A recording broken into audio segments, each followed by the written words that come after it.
चलिए, आज बात करते हैं अनुशासन बनाने के एक ऐसे तरीके की जो शायद अब तक सोचे गए तरीकों से बिल्कुल अलग है। आइए, इस नए और ज्यादा असरदार रास्ते को जरा गहराई से समझते हैं। जरा ये लाइन देखिए, अनुशासन के बारे में जो कुछ भी बताया गया है वो शायद गलत है। सुनने में थोड़ा अजीब लगता है ना? हम सबने यही सुना है कि अनुशासन का मतलब है बस विल पावर, यानी इच्छा शक्ति का जोर लगाना। पर क्या हो अगर ये पूरी की पूरी सोच ही गलत हो? ये कहानी मतलब हम सब इससे गुजर चुके हैं। पूरे जोश के साथ एक नई आदत शुरू करते हैं।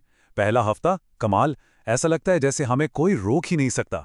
लेकिन फिर धीरे धीरे कुछ ही हफ्तों में वो शुरुआती जोश न जाने कहाँ गायब हो जाता है और हम वापस वहीं आ जाते हैं जहां से शुरू किया था। जाना पहचाना सा लगा? ये जो चक्र है ना, ये सिर्फ कुछ लोगों के साथ नहीं होता। ये लगभग हम सभी का एक कॉमन एक्सपीरियंस है। और सबसे ज़रूरी बात, ये हमारी गलती नहीं है। असल में हम गलत तरीके से कोशिश कर रहे थे। तो फ़र्क क्या है? देखिए, पुराना तरीका कुछ ऐसा है जैसे एक गाड़ी को पीछे से धक्का देना, जिसमें इंजन ही नहीं है। जाहिर है हम थक जाएंगे और ज़्यादा दूर नहीं जा पाएंगे। लेकिन नया तरीका, ये गाड़ी में एक पावरफुल इंजन लगाने जैसा है। और ये 3 मेन पिलर्स, 3 स्तंभों पर टिका है। अपने माहौल को डिज़ाइन करना, अपनी पहचान को बदलना और एक सिस्टम बनाना। चलिए इन्हें एक एक करके समझते हैं। तो हमारा पहला स्तंभ है माहौल। जरा सोचिए, हमारे आसपास की दुनिया एक अदृश्य हाथ की तरह है जो हमें लगातार हमारे लक्ष्यों की ओर या उनसे दूर धकेल रही है। और कमाल की बात यह है कि हमें इसका एहसास तक नहीं होता। और जब हम माहौल की बात करते हैं तो इसका मतलब सिर्फ हमारा कमरा या ऑफिस नहीं है। नहीं, उससे कहीं ज्यादा है। इसे हम 3 हिस्सों में देख सकते हैं। पहला, हमारा फिजिकल माहौल, यानी हमारा घर, ऑफिस। दूसरा, डिजिटल माहौल, हमारा फोन, कंप्यूटर। और तीसरा, हमारा सोशल माहौल, दोस्त, परिवार, साथ काम करने वाले लोग। ये तीनों ही हमारे फैसलों पर चुपचाप असर डालते हैं। तो हम इसे प्रैक्टिकली कैसे करें? देखिए, ट्रिक ये है कि अपने माहौल को ऐसा बना दें कि सही काम करना सबसे आसान हो जाए। मतलब पाथ ऑफ लीस्ट रेजिस्टेंस। जैसे रात में ही वर्कआउट के कपड़े निकाल कर रख दें, किताबों को ऐसी जगह रखें जहां नजर पड़े, फल को काउंटर पर सामने सजाकर रखें, न कि फ्रिज में कहीं पीछे छिपाकर। मतलब हर छोटी बड़ी रुकावट को रास्ते से हटा देना है। और यहाँ एक बहुत जरूरी बात आती है।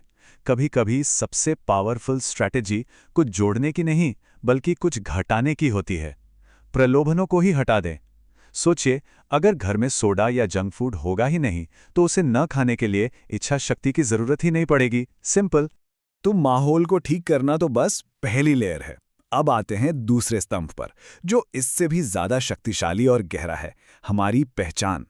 यहां बात सिर्फ ये नहीं है कि हम क्या करते हैं, बल्कि असली सवाल यह है कि हम खुद को क्या मानते हैं। ये विचार सच में गेम चेंजिंग है।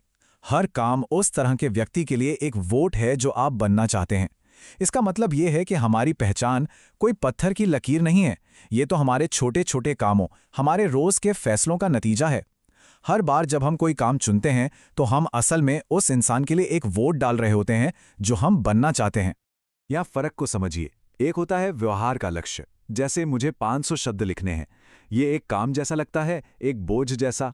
लेकिन दूसरा होता है पहचान का लक्ष्य, मुझे एक लेखक बनना है। अब देखिए, ये लक्ष्य आपके काम को आपकी शख्सियत का हिस्सा बना देता है। आप सिर्फ लिख नहीं रहे हैं, आप एक लेखक होने का सबूत दे रहे हैं। तो ये पहचान के वोट आखिर हैं क्या? ये वही छोटे छोटे रोजमर्रा के काम हैं, जैसे हर सुबह अपना बिस्तर बनाना, या मान लीजिए वर्कआउट के कपड़े पहन लेना, भले ही उस दिन आप वर्कआउट ना करें। ये छोटे छोटे एक्शंस इस बात का सबूत बनते जाते हैं कि आप कौन बन रहे हैं। ठीक है, तो हमने माहौल और पहचान की बात कर ली। अब आते हैं हमारे तीसरे और आखिरी स्तंभ पर, सिस्टम। अच्छे सिस्टम अनुशासन को ऑटोमेटिक बना देते हैं, ठीक वैसे ही जैसे दांत ब्रश करना। ये वो चीजें हैं जो तब भी काम करती हैं जब मोटिवेशन बिल्कुल जीरो हो। देखिए, हर आदत का एक सीक्रेट कोड होता है, ट्रिगर, रूटीन और रिवॉर्ड। ट्रिगर यानी वो संकेत जो आदत शुरू करता है, रूटीन यानी वो काम जो हम करते हैं, और रिवॉर्ड यानी वो इनाम जिसकी वजह से हमारा दिमाग उस काम को दोबारा करना चाहता है। ज्यादातर लोग सिर्फ रूटीन पर यानी काम पर ध्यान देते हैं, वो ट्रिगर और इनाम को भूल जाते हैं, और यही वजह है कि उनकी आदतें टिक नहीं पाती। और ये एक बहुत ही कमाल का तरीका है अपनी आदतों को फेल प्रूफ बनाने का। अपनी हर आदत के 2 वर्जन बनाइए, एक फुल वर्जन और एक इमरजेंसी वर्जन। जैसे फुल वर्जन है जिम में 60 मिनट वर्कआउट करना, लेकिन मान लीजिए आज टाइम नहीं है या मन नहीं है, तो इमरजेंसी वर्जन है घर पर बस 10 पुशअप्स कर लेना। ये छोटा सा एक्शन आपकी लय को टूटने से बचाता है। ये आपको जीरो पर आने से रोकता है। इसे हैबिट चेनिंग या आदतों को जोड़ने की टेक्निक कहते हैं। यहाँ आप एक डोमिनो इफेक्ट बना सकते हैं। बस अपनी एक नई आदत को किसी ऐसी पुरानी आदत से जोड़ दीजिए जो पहले से ही आपकी दिनचर्या का हिस्सा है। जैसे सुबह की कॉफ़ी पीने के ठीक बाद मैं किताब का एक पन्ना पढ़ूंगा। बस हो गया, कॉफ़ी पीना नई आदत का ट्रिगर बन जाता है। तो इन सब बातों का निचोड़ क्या है?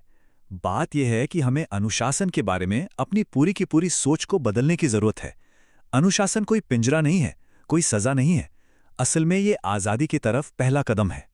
जरा इस पर सोचिए, जो लोग अनुशासनहीन होते हैं वे असल में अपने मूड और अपनी अचानक उठने वाली इच्छाओं के कैदी होते हैं, है ना? लेकिन अनुशासन अनुशासन हमें अपने मूल्यों के हिसाब से जीने की आज़ादी देता है। यह खुद पर भरोसा करने की आज़ादी है कि हम जो तय करेंगे वो पूरा करेंगे।